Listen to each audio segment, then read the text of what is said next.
In Shulchan Aruch, the Rebbe Shulchan Aruch is Hilchos Lulav, and the first simon is Dinei Lulav, next one is Dinei Hadas, the third one is Dinei Arava, and the fourth one is Esri. Well, according to the Seder of the Shulchan Aruch, start with Lulav. Lulav.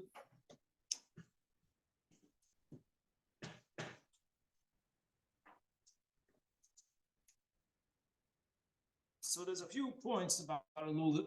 What are we looking for when we buy a lulav?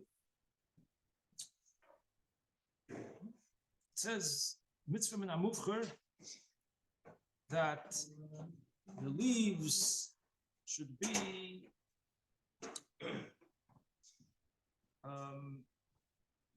attached, like not attached, but the leaves should be like one, not separate. Mitzvah min hamuvcher lit lulav she'ein alav prudos klal. Okay, today when you get a lulav, we love Ali's way.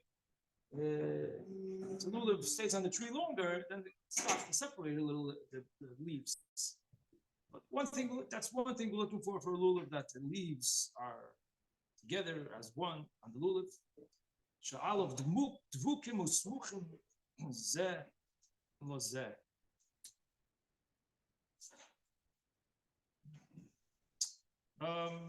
What else are you looking for when you get a lulav? Lulav should be the lulav is that it's green, it's fresh, it looks fresh, green.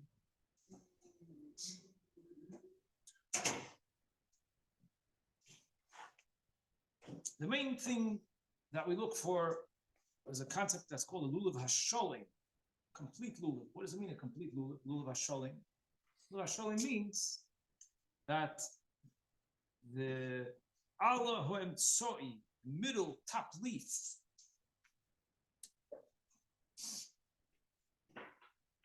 that's called the top of the lulav, the middle top leaf, and the leaves of the lulav are generally double leaves. Each leaf is a double leaf. The top leaf, the middle one, is also double leaf. It's the top. So lulav hasholim means that the top leaf is completely closed. It's not even a drop open. Now, the Alter Rebbe puts it l'chatchila, mitzvah min hamuvchar lachzer l'chazer achalulav shaloi nechlak ala ho'elyon shaloi klal. It's a mitzvah min hamuvchar. Take a lulav that the top leaf, the middle leaf is not at all open, it's completely closed. That's called a lulav hasholim, complete lulav. That means that the leaf, the top leaf is completely closed. Now, many lulavim come with moich, the top, that covers it up. You don't see the top. So then you can assume that it's completely closed. Generally, it is. If there's no moich and the leaves are open, then it's possible that sometimes it can open up a little bit. But if it's closed in the moich, that's the brown covering that's over it, then generally it's okay. And some say that it's a hiddur. Some say it's a hiddur to take with moich. The Rebbe's lulav had moich. Everyone knows the Rebbe's lulav had moich. So we generally look for a lulav with moich, but it's kosher even without it, as long as it's sholim.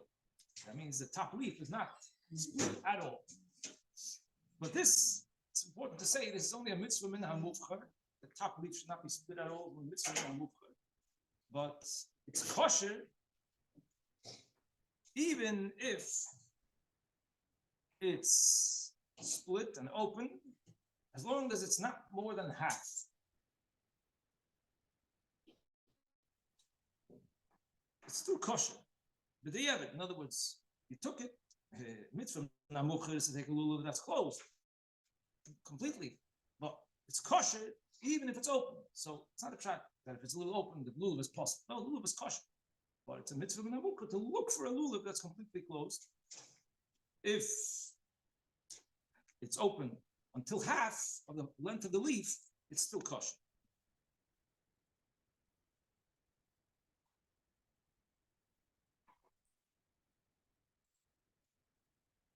And the way the Alter Rebbe says is that if you got a lulav that was completely closed, and then on Sukkot at night, before you had a chance to make your bracha, in the morning it got open a little bit. So the Alter Rebbe says, you don't have to go and find your friend's lulav. Go take your friend's lulav. No, if this is your lulav and the coil, it's a little bit open, as long as it's not more than half, it's okay to say the bracha on this. That's the way the Alter Rebbe puts it. It's important to mention that the reason for this din, in other words, why is it that if it's split more than half, it's nechlak luboy, most of it, why is it that it's possible?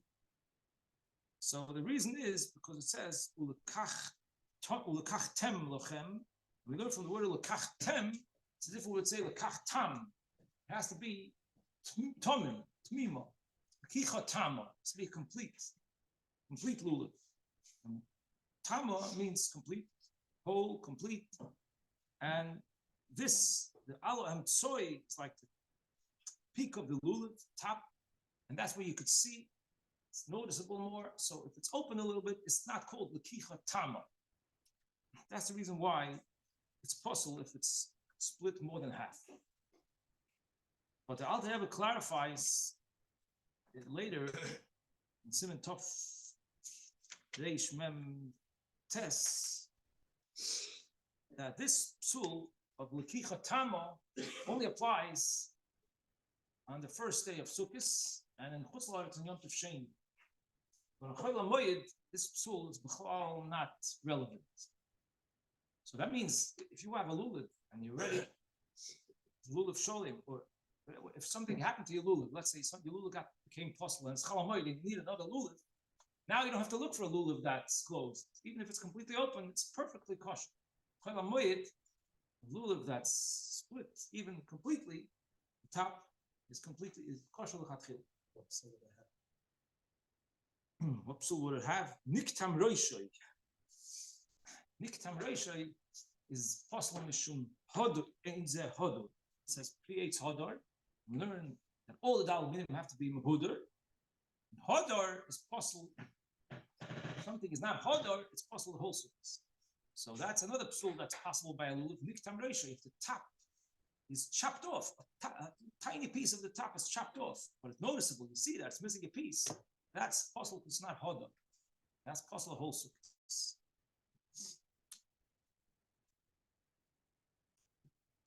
Lulav hayovesh is possible whole sukkahs. It's not hodor. Okay, but the concept of kichatama applies only on the first day, and the second day, which is in Chutz La'aretz, it's the same as the first day. Another psul that's similar to this is nistak. Nistak means that the two parts of the lulav, like nistak hemnik, means that the lulav on top looks like two lulav, two of them, like this. The whole thing splits and looks like this. That's called nistak achayiro kishnayim. It's also possible because of the kichatama. So on Chol HaMoed, it's kosher.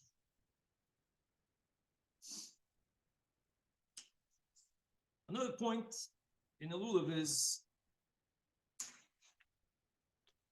that it should be straight.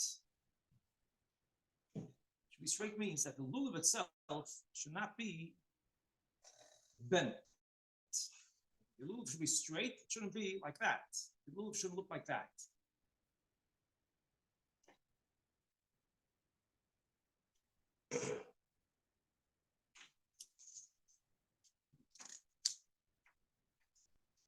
That's called lulav shenekam.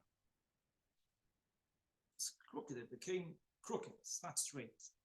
So if the whole lulav is like that, it's possible.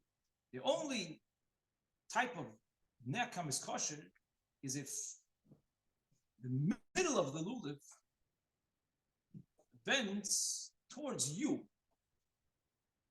If it bends towards you, then it's okay. Straight, but if it bends like that towards you, in other words, at the top is straight, and the bottom is straight, but the middle bends in towards you, then it's kosher. That's called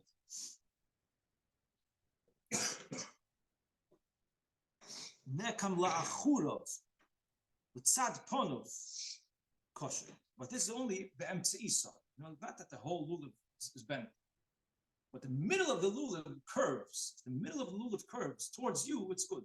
But the middle of the lulav curves to the outside or to the sides, then it's possible. Okay, generally, they don't. Most of the lulav don't come this way. Most of the lulav are straight, but there's a hidur that the shedra should be straight. That's a hidur. It's kosher no matter what. But it's a hidur. We're looking for a lulav. Try to see that the shedra, in the middle of the lulav, should go up straight. That's a hidur. It's called lulav that's more mahudr when the shedra is straight. That's not something that's me'akiv. It doesn't affect the lulav if it's not. How do you see a shedra? Shedra is the middle part of the lulav. The middle part of the lulav, that's the stick of the lulav itself. So it's the lulav, you have the stick of the lulav, and then you have the leaves that come out of it. So on the bottom, the shedra is wide, and the top, it gets narrow and narrow. But you look at the shedra, you follow the top to the bottom. You want to see that the shedra is more or less straight. The shedra doesn't turn like that. I see that the shedra is straight. That's a hidur when looking for lulav. And choosing a lulav is what you want to see.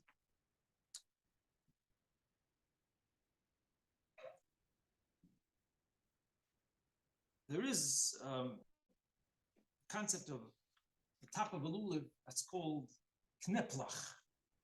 It means that the leaves on top of the lulav, they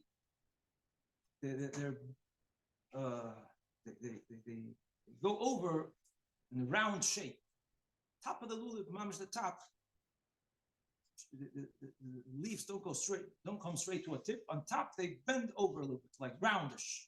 That's called kneplach, a lulav mit kneplach. Sefer HaMehagim says that we don't take such a lulav. Minim Chabad is shaloichem lulav she'ein alov kfufin kneplach. In other words, it can be a nice lulav, but the tip doesn't have moich, and you see that the tip, you could see like the leaves bent over the top and round, like roundish, they bend over and go. You're looking to avoid that. You're looking for leaves that go straight up and don't bend over roundish way.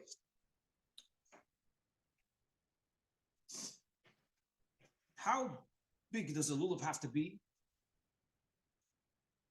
So you need that the shedra should be 4 tfachim. That means before the leaves start coming out of the shedra, from the bottom of the lulav until the area that the leaves start coming out, should be at least 4 tfachim. That's what we're looking for. According to Rabbi Chaim Noah, tefach is a little more than 3 inches. 4 tfachim is close to 13 inches.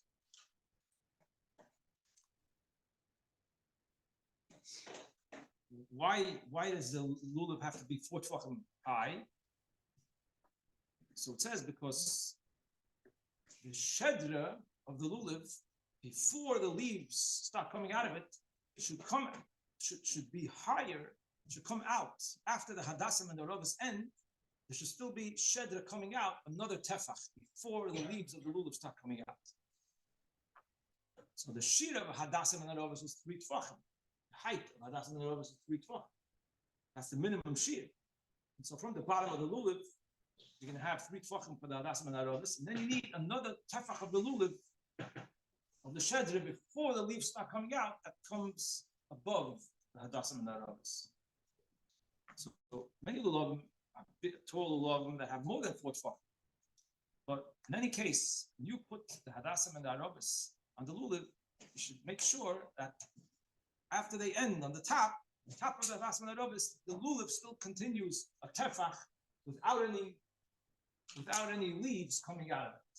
That's what you're supposed to make sure when you make your lulav. Now, generally,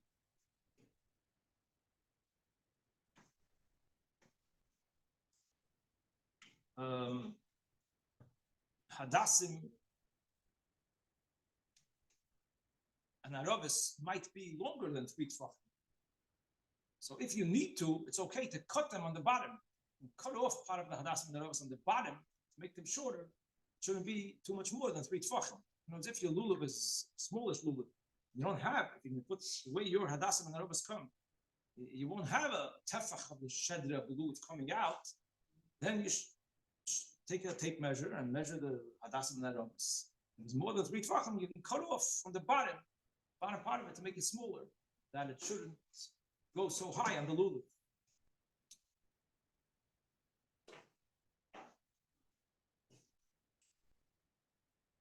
Speaking about this, the Alter Rebbe also says that there's a minik. Yesh noyagin lahagbiya hahadas b'toicha ogud l'mayla min ha'arova ma'at mitama yadua lahem. This seems to be a pikabola that al-hadassim should be higher than the arobs. Also in Sefer HaMinhagim it says mishtadlim she'ha'arobis lo yero kol kach. Make an effort that the arobis shouldn't be seen so much, especially in Lubavitcher we have more hadassim. But even if you have 3 hadassim, 2 arobis, you could still try to cover the hadassim, the arobis a little bit with the hadassim. If you have more hadassim, right? Tafshin and Beis, the Rebbe said that everyone should try to have at least 3 more hadassim, at least 6 in total. And some people have more hadassim. So there's a concept that we try to see that the arobis shouldn't be seen that much. It should be like bottle in the hadassim. So because of all of this, it's understood that you don't want the arobis to be higher than the hadassim. Naturally, many times arobis are higher than the hadassim. So then for sure you want to cut the bottom off on the arobis on the bottom to make them shorter, that they shouldn't be coming up higher than the hadassim.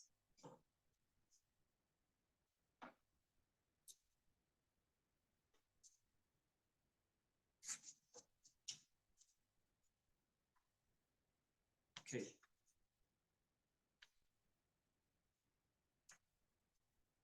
Speak about the hadassim. The next simon is about the hadassim. Hadassim is known that hadassim is supposed to be meshulashim. Meshulashim means that should be 3 leaves that come out from the same stem, the same level. 3 leaves surround the stick of the hadas. So again, the shear of a hadas is 3 tefachim, and the chatchila. Alter Rebbe says the chatchila, you should look for a hadas that the entire shear of 3 tefachim is meshulish. Sometimes the bottom leaves of the hadas not meshulish. When it goes higher up, it starts to become meshulish. There are such hadas. Bottom, it's not meshulish. Higher up, it starts to become meshulish. So you want to see that the top 3 tefachim are completely meshulish. That's the chatchila. So today, when you buy packages of hadassim, it says on it, kulei meshulish, lubei meshulish. So the chatchila, you should look for one that says kulei meshulish. The whole shear of 3 tefachim. But in that itself, there's the shear of 3 tefachim of Rabbi Chaim, which is our shear that we go by, and then this bigger shear. So if it says meshulish, gimel tefachim lefi shear hadrach noah, or meshulish kulei lefi shear hadrach noah, then it's fine. If it's only ruboy meshulish, it's still kosher. But l'chatchila, you should look for a hadas that's kulei meshulish.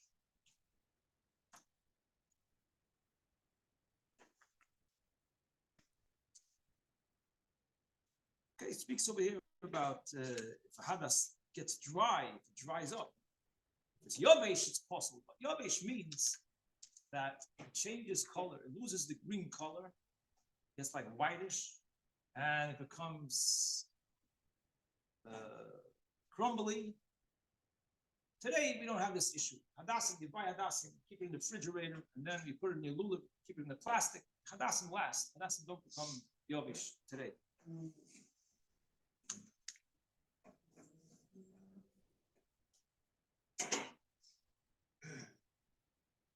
Rabbi, Sometimes one of the leaves is smaller. One of them is sugar. it doesn't matter if it's small. It doesn't matter if it's small. It's kosher. 3 come out the same stem. It's kosher. Of course, the mehuda de kehadas. It means that I'm not. What is it called? Olive choifenes eitzer. The leaves cover the stem, cover the stick of the hadas. That's the hidur of a hadas.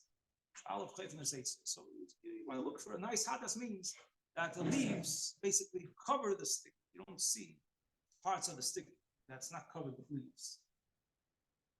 This is a nice house. Years ago, what? 4 is fine. 4 is fine. Years ago, they had bundles of hadassim. You had to go choose hadassim. Today, they sell packaged hadassim. It's easy, but nevertheless, when you go to buy a package of hadassim, take a look at it. The hadassim. Some of them, the top leaves are a little dry. Some of them, some parts are not so nice. Examine the hadassim before you take it. You want to take hadassim that look nice. Either mitzvah. So look at the hadassim. See through on one side at least. You can see. Look for hadassim that look fresh and nice. The leaves cover the stick completely. That's what you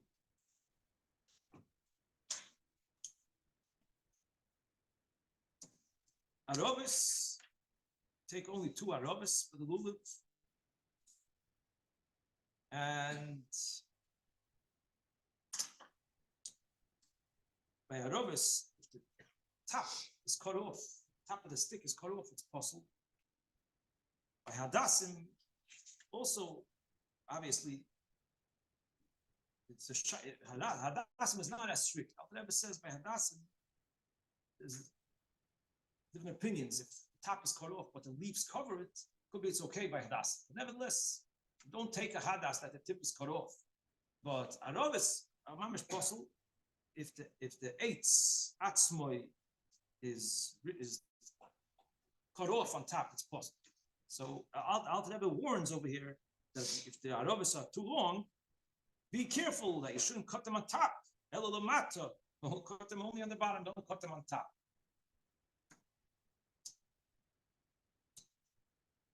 Now he says that if most of the leaves came off the arova, it's possible, and it could be common. Of course, when you shake the lulav and you stick the arovas into the lulav, it's shaykh. It tells you to be careful, to make sure that the leaves don't become disconnected from the arova. Because if more than half of the leaves are off, then it's possible. Okay, today it generally doesn't happen. Be careful. Even possibly even the rest of the sukkahs? Yeah, it's possibly in the rest of sukkahs. It's not hodor. It's missing most of the leaves. It's not hodor.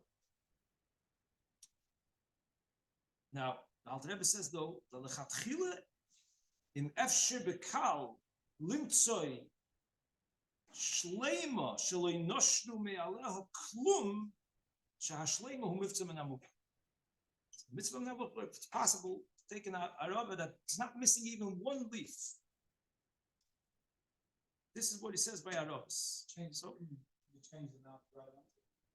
1 second. So when you're going to buy aravas, sometimes you can see that one arava is missing a leaf fell off. Talking about from the shear, obviously, from the top 3 tefachim. Sometimes you can see that one leaf fell off, so don't take that one. But you should take one that not even one leaf fell off in the top 3 tefachim of the arava. It says in Sefer HaMinhagim that Meshech Yemei Chol HaMoyed Machlifin HaHadasim HaAravos Kulam Echelik Mehem. During Chol HaMoyed Sukkos, it's our minhag that we change the Hadasim and the Aravos for fresh ones, some of them or part of them. Now, in today's situation, many times Hadasim stay fresh the whole time. You eat them in plastic. Hadassim, more or less, can stay fresh the whole time. It's not common that a hadas should not look nice anymore and you have to replace it. It could happen, but it's not common. But arobis, we all know, arobis don't last that long. Arobis, they change colors, they turn blackish sometimes. Arobis don't last so long, and it's definitely proper to change the arobis during Chol HaMoed Sukkos. So you make your lulav on the Erev Sukkos, fresh hadassim and arobis. Try to keep it as fresh as you could. Everybody has their methods how to keep it fresh. But then Chol HaMoed Sukkos is a proper thing to change at least the arobis.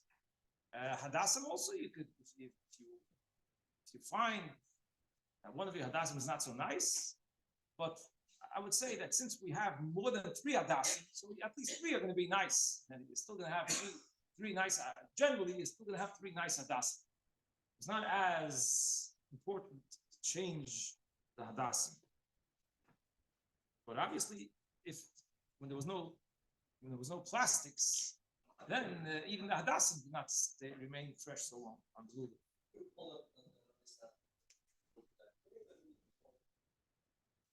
It's very difficult to do that.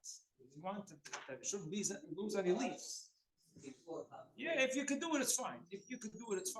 But you also want to put the arobis in a way that the hadassim should be covering them, and you want to make sure that in the whole process, not even one leaf comes off. So it's safer if you take off the ties and you make new ones.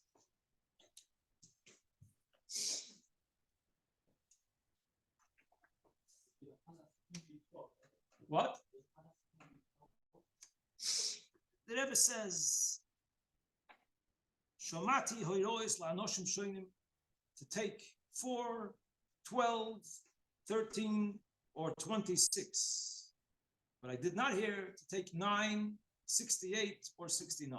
These are the numbers that the Rebbe mentions. 12, you could take. Again, on Tafshin Ubeis, the Rebbe said everyone should have at least 3 more, which will total 6. So, in other words, there's no significance in the number 9. If a significant number is 4, 12, 13, or 26. But if you feel that more hadassim makes it look nicer, and the arobis get covered more, then it's fine. You can do that. You can add hadassim. It doesn't have to be a certain number. But if you want to have an Indian of a certain number, these are the numbers that I mentioned. No, right.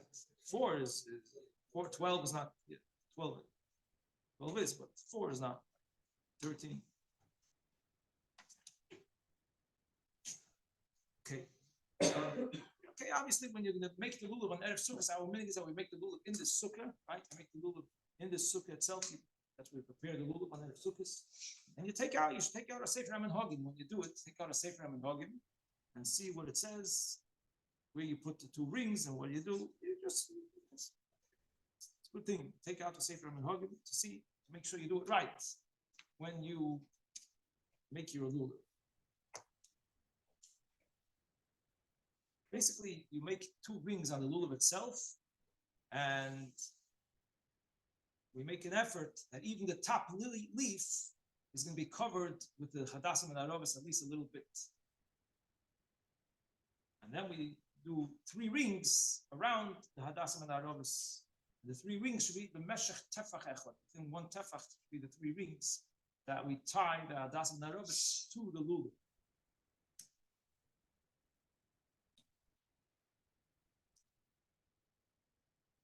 Fine. Now let's speak about an esrog. People spend the most time on the esrog, choosing an esrog.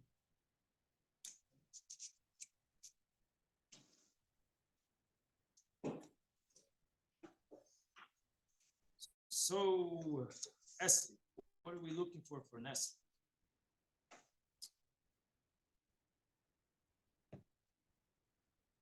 What makes an esrog possible? Let's put it this way. What makes an esrog possible? So if it had a pitim and part of the pitim fell off, it makes esrog possible. It had a pitim and part of the thickness of the pitim fell off, it makes esrog possible. That means there's a part of the top of the esrog where the pitim was that's now open without something on top of it. If just the top part of the pitim fell off, sheshanta, it's called the top part of the pitim, it's called sheshanta, that fell off, then it's a shaila if it's kosher or not. It's a shaila if just the sheshanta fell off. If the ukits on the bottom of the esrik, has the ukits, that's the stem on the bottom, the piece of wood, right, which attached to the tree, is there. So that's also, if that whole thing, or a part of it comes off, that you see the esrik that was underneath it, it's possible also. But that's also because Lukicha Tama. Nitel Uktsoy is possible, and even a part of it, if it's all the way, if some of the ukits came off the width, but there's still a piece that covers the whole hole, it's kosher. But if a piece that covers the hole came off, then it's possible, but that's only the first 2 days. Chalamoyed, the whole ukit comes off, it's also kosher. Because nitel uktzai is because of Lukicha Tama, Shleimus, the pitim comes off, it's possible even chalamoyed, because it's not hodor. But if the ukits comes off, it's only because of Lukicha Tama, and therefore on chalamoyed it's okay. What else is there in the esrik? If it's chosar, a little bit of it was cut off. Chosar, a piece of the esrik is chosar. So according to one opinion, it's possible, even in culture. According to one opinion, you're supposed to be strict about that. So when you're buying an esrik, you're trying to make sure it's not chosar. There's no piece was cut off, and then there's a concept of minumor. If the esrik has different colors that are not from the Mara esrik on the esrik, so basically, if there's a black spot on the esrik, or blue or red, any color that's not from the Mara esrik, so this is something that could make the esrik possible. There's a black spot, and a noticeable black spot on the esrik could make the esrik possible. Generally, if there's only one, it's kosher. If there's only one black spot in the esrik, it's kosher, unless it's on the choitim, top of the esrik. The top part of the esrik, that's close to the top, that's called the choitim of the esrik. Over there, even one black spot is a problem. It's a noticeable black spot. The Alter Rebbe clearly says that. No, before the pitim. The part of the esrik that becomes narrow, towards the top, when the esrik starts to become narrow, the Alter Rebbe's lashon is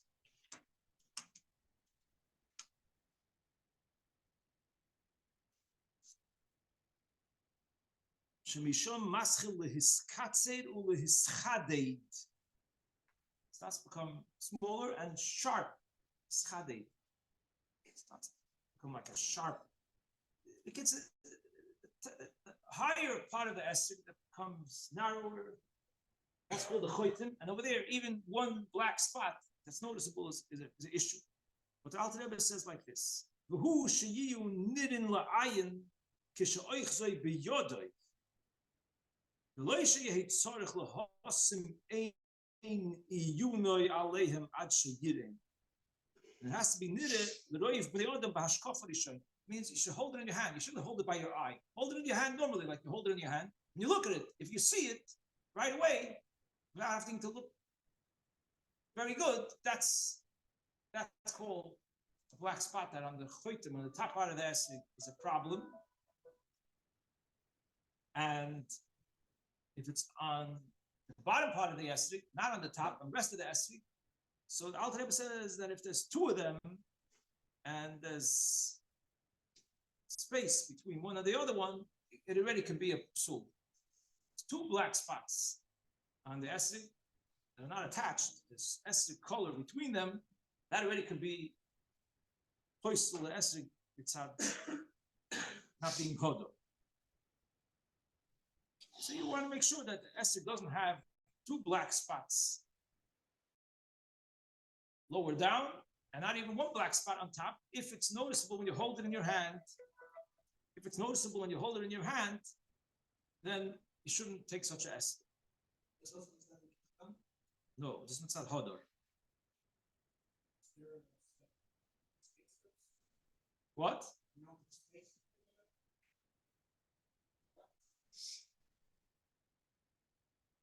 No, if there's color of the estig between them, if there's estig in between them, that's all. The Alter Rebbe is machmir on this.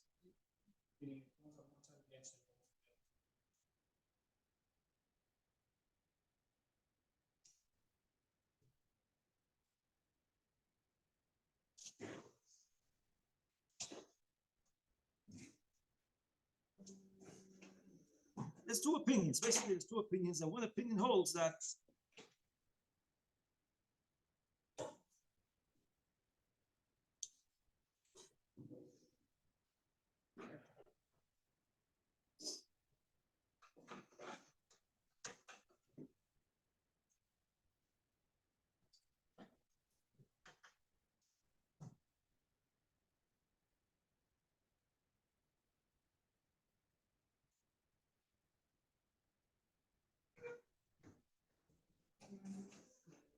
the Alter Rebbe says if you have two of them and there's matter estig between them, it could be an issue.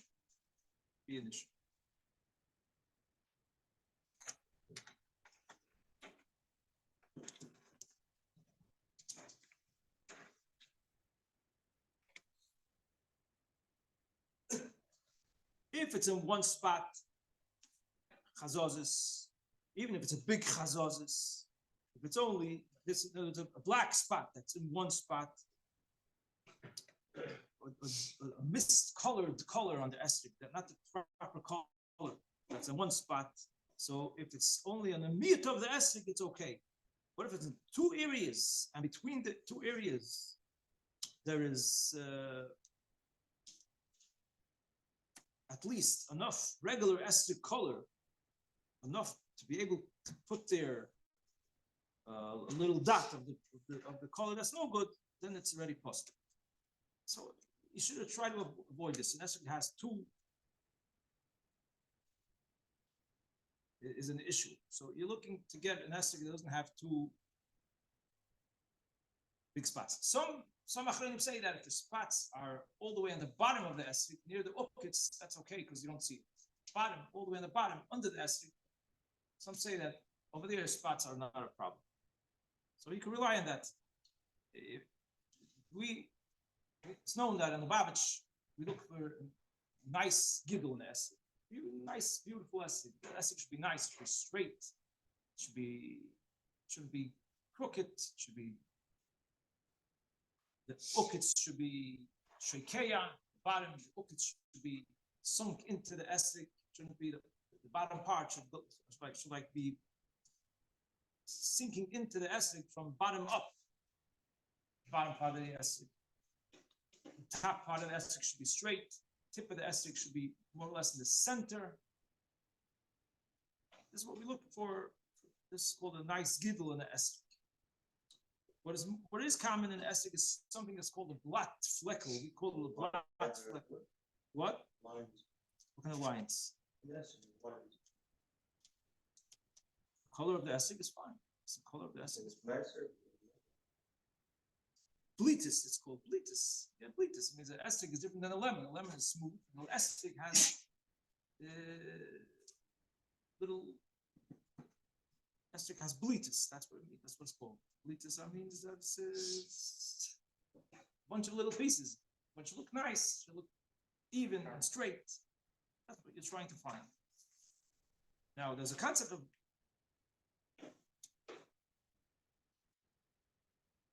blatt fleckelach, which means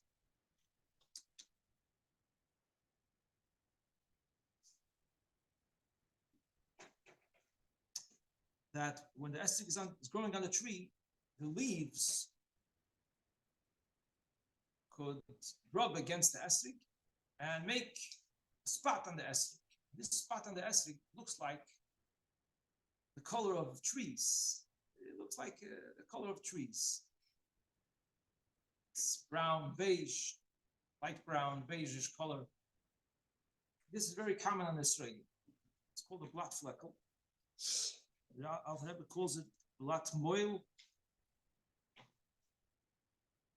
So this came machmas sheoiktzim oisoi koitzim. So yesh lahachshir afilu yesh behen ma'moshus. לפי שהן נחשובן גם כן מראה אסרויג, מאחר שלגילוס הוא ליוס כך הרבה אסרויגים, it's okay. It's not called a shinui mare on the esrog.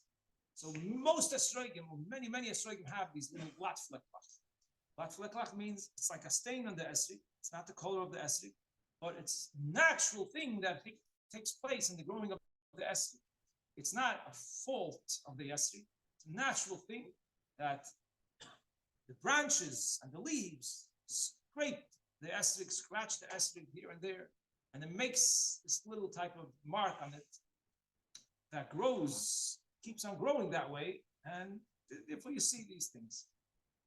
So whenever esrog has blatt flecklach, it's kosher, it's fine. It's not an issue, it's fine. So in Lubavitch, we look for a nice gidel esrog, and there's blatt flecklach, we don't mind. We don't mind blatt flecklach on the esrog. Other people look to get a very clean esrog that has mamish nothing, not even a blatt fleckel, even if the gidel is not so nice.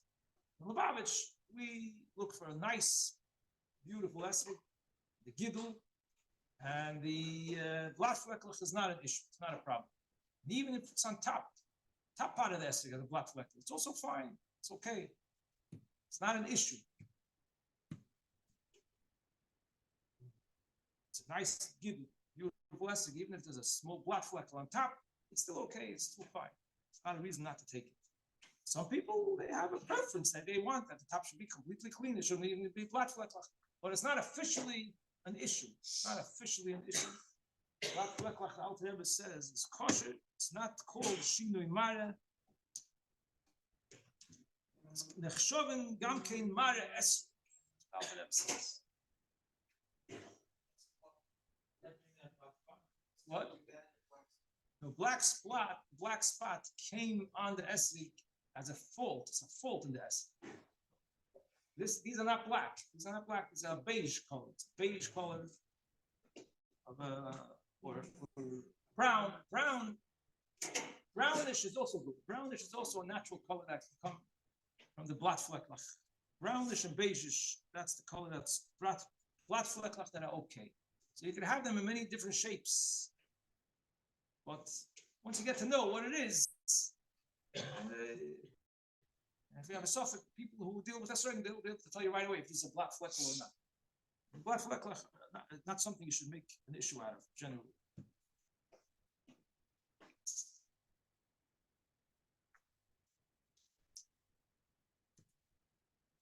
Okay, there are esrogim that have pitims and esrogim that don't have any pitims. An esrog that doesn't have a pitim, the way the Alter Rebbe puts it in Shulchan Aruch is that it grows without a pitim. And the siman is that in the tip where the pitim is supposed to be, there's a little piece of, looks like something wooden, right? Looks like a woodish color. And there's like a little hole that goes down into the esrog. That's the nature of these esrogim.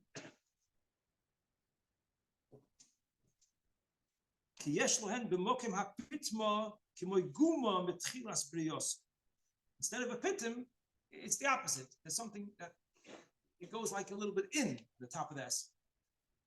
That's the nature of the esrogim that don't have pitims. Anyway, esrogim that don't have pitims are good. It's not a problem. The Rebbe's esrog generally had a pitim. Okay, maybe it's called a hiddur to have a pitim. I don't know officially what's together, but what? The pitim breaks a chalmei is possible. Yeah, because it's misan hadu. If the ukitz comes out, it's kosher. The pitim comes out, it's possible.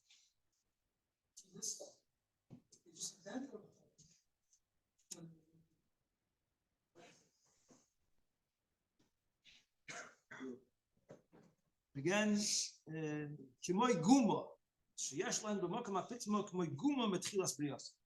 It looks like a little hole. It looks like a little hole. Not mamish a hole. It's just a shape. The shape of the tip on the top of the estig is like a little hole that goes in. The real hole could be a problem. Nekev is a whole issue. So I'm saying nekev is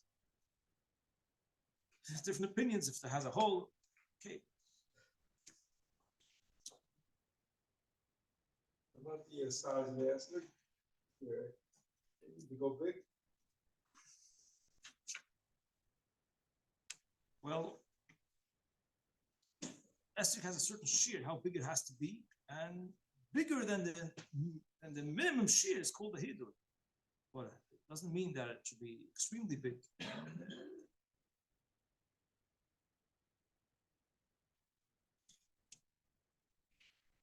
Shear is very small. Here's kebeya, size of an egg. That's the shear of an estig, size of an egg.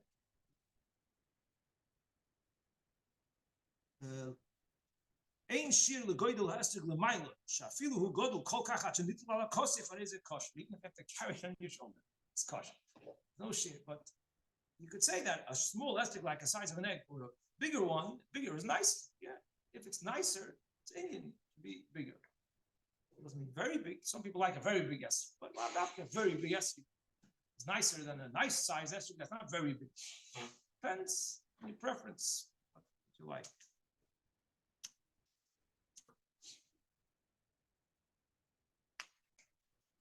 Okay, everyone knows that the first day of Sukkot and the second day of Sukkot has to be lochem. You take it, the Minim has to belong to you to be able to the mitzvah. The rest of Sukkot can even be someone else's. The first day and the second day has to be yours.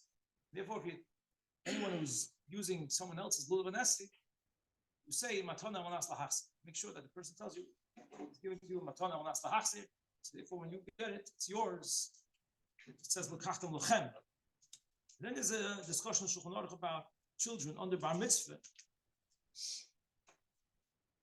It says that you shouldn't give the lulav matana wanas lahachsir to a child under bar mitzvah, because if you do, he won't be able to give it back to you. So unless no gedolim are going to need it anymore, it's the second day of Sukkot, and all the people over bar mitzvah already used it. You only have children, then you can give it to the child.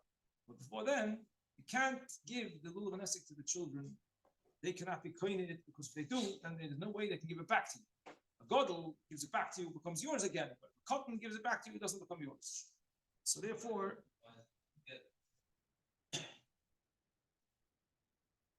because with Rabbanon, certain age ketanim could be koine, but they can't be makna. That's the halach.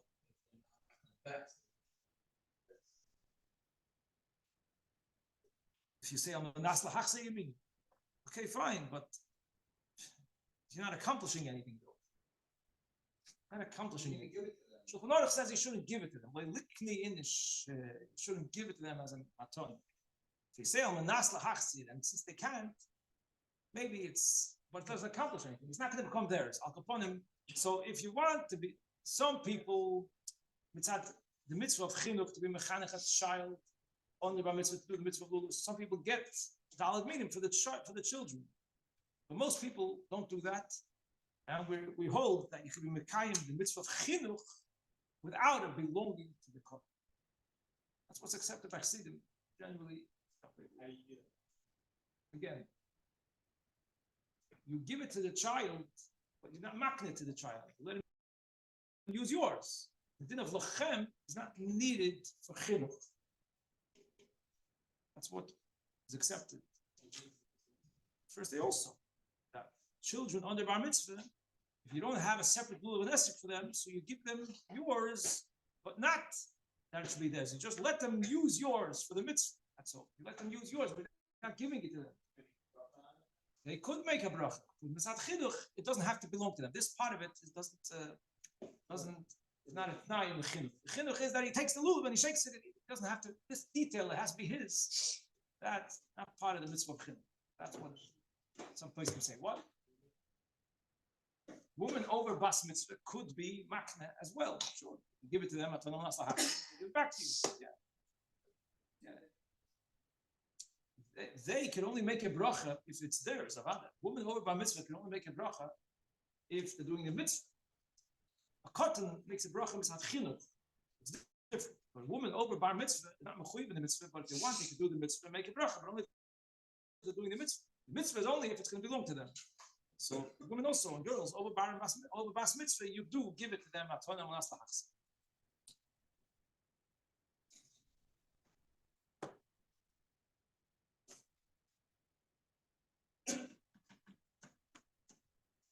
Okay, any questions?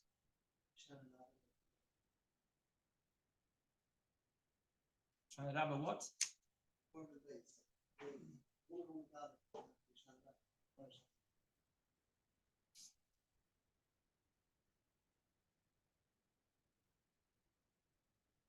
It was not, nothing to do with halacha of tonam Halachos. It's a different reason, whatever the reason is.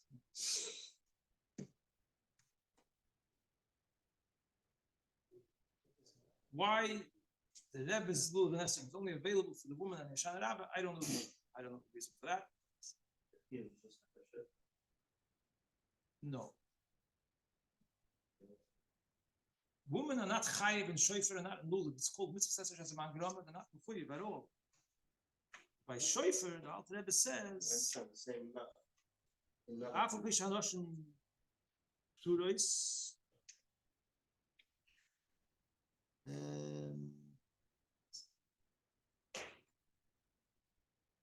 Yeah, the Alter Rebbe doesn't say really.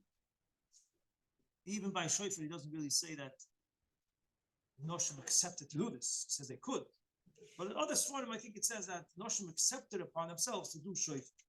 But by lulav, it doesn't say. Doesn't say that here? No. By lulav, it doesn't say that they accepted upon themselves to do lulav. And I think that the Messiah says even until today, and the Frume Welt, not all ladies are makbid to take lulav every day of service. In the Frume Welt, not Lubavitch. I don't think that all the women and girls are makbid to take a lulav, make sure to take a lulav every day of service. Lubavitch, we're very careful about that. It's an opportunity to do a mitzvah. But it's not a chiyuv. Ladies are not mechuyev. But if you want to do it with them, it has to be matanam Halachos. That's the only way they can make a bracha. So doing a ma'aseh mitzvah, it's lachem, the first 2 days. Shol is kosher as well. Okay, fine. Any questions? Any more questions?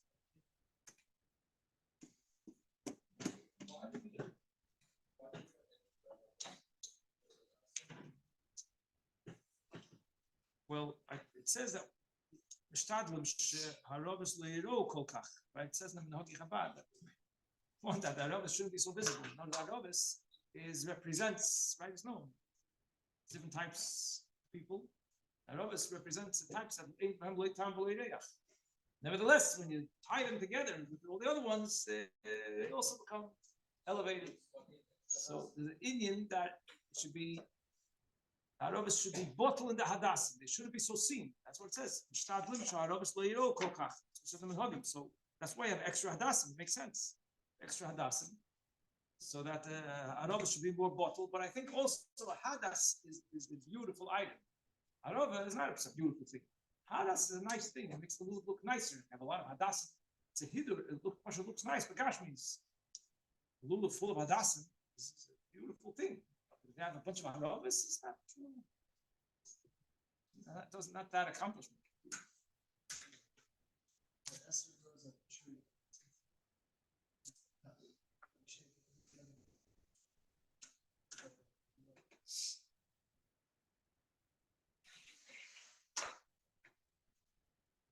It's supposed to be derech gedei losun. Why is this called derech gedei losun?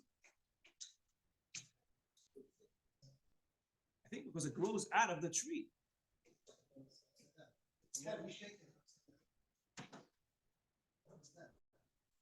The part that comes from the tree.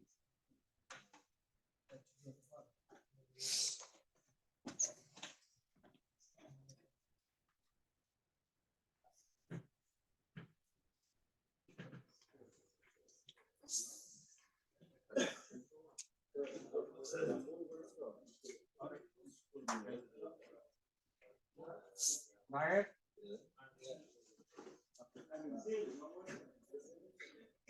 How do you want to